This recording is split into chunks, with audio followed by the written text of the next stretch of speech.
Ito na, si Salpok. Ito na mga kalapatids, meron na. Ayun na. Ay, si Chupoy Chinto. Ito. Oh. Ganda ng baba. Salpok. Good morning mga idol. Welcome back sa ating channel sa Robly TV.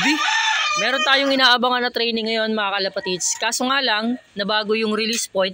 Dapat ang bitaw ngayon mga kalapatids ay sa Talavera, Nueva Ecija. Pero nabago dahil sira-sira yung daan papunta ron. Kaya nilipat ng Gimba, Nueva Ecija. Gimba, Nueva Ecija papunta dito sa kulungan natin mga kalapatids ay nasa 106 kilometers. Nasa 106 kilometers. Training lang naman yon mga kalapatids. Binabata kasi natin si Salpok tsaka si 2.0. Titignan natin kung sinong mauuna sa kanila lagi kasi ino-observe natin para tinitignan natin kung sino talaga yung pwedeng isali sa mga pooling-pooling tsaka sa fun race para maganda-ganda yung abangan natin mga kalapatids. Weather check tayo dito mga kalapatids sa location natin. Maganda yung weather dito, pati dun sa release point maganda rin yung weather mga kalapatids. Nirelease yung Warriors natin doon sa Gimba, Nueva Ecija ng alas 7 ng umaga. Estimated, darating yung mga Warriors natin dito ng 8:30 AM. Time check tayo, 8:13 na ng umaga, mga ilang minuto na lang.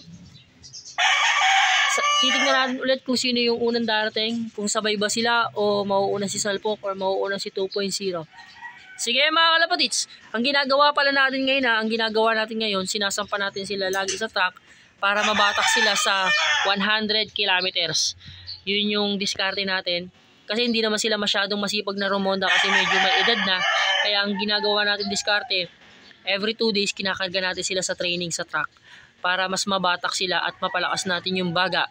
Para pagdating ng derby, hindi sila mabitin sa mga distansyang malalayo. Sige mga kalapatids, update ko kayo kung sinong unang darating. Let's go! Ito na, si Salpok. Ito na mga kalapatids, meron na. Ayun na. Ay, si Chupoy Chinto. Ito. Oh. Ganda ng baba. Salpok. Salpok, kitang-kita. Time check. 8:36, 1:1 mahigit pa. Ito, meron pa dito, nagdadaanan, no? Kakababa lang ng Warriors namin, no? Ay, consistent si Salpok, consistent.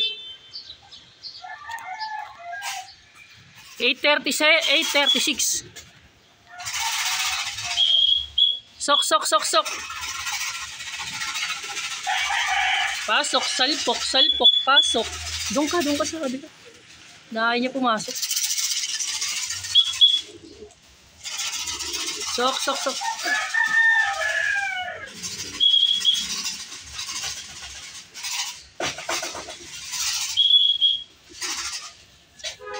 8:36 dumating.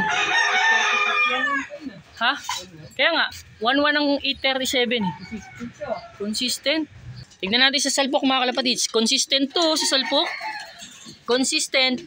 1:1, 1:2, 1,000. Ganun lang lagi yung lipad niya. Maganda. Pero karamihan ng lipad niya nasa 1:2, 1,000, 1:1 lang lagi mga kalapatids. Consistent. Pag ganyan yung magiging lipad ni Salpok, may pag-asa tayo sa mga fun race. Antayin pa natin si 2.0 mga kalapatids kung anong oras darating. Let's go! Mga kalapatids, nandito na si 2.0. Di ko na na-videoan nung dumating. Di ko napansin, late na kasi dumating ito. Dumating siya ng 9:18. Sobrang late na, kulang-kulang isang oras yung iwan niya kay Iwan siya ni Salpok. Ayun si Salpok oh. Dumating si Salpok ng 8. Anong oras ba yun? 8:36 dumating si Salpok. Ito 9:18. Medyo mabagal talaga to si 2.0 pero tignan natin pag lumayo na kung magbabago pa yung speed.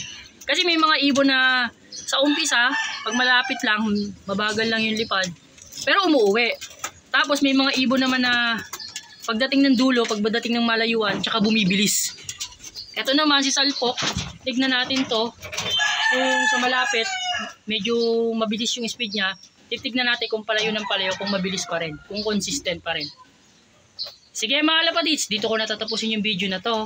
Thank you for watching. See you sa next vlog natin.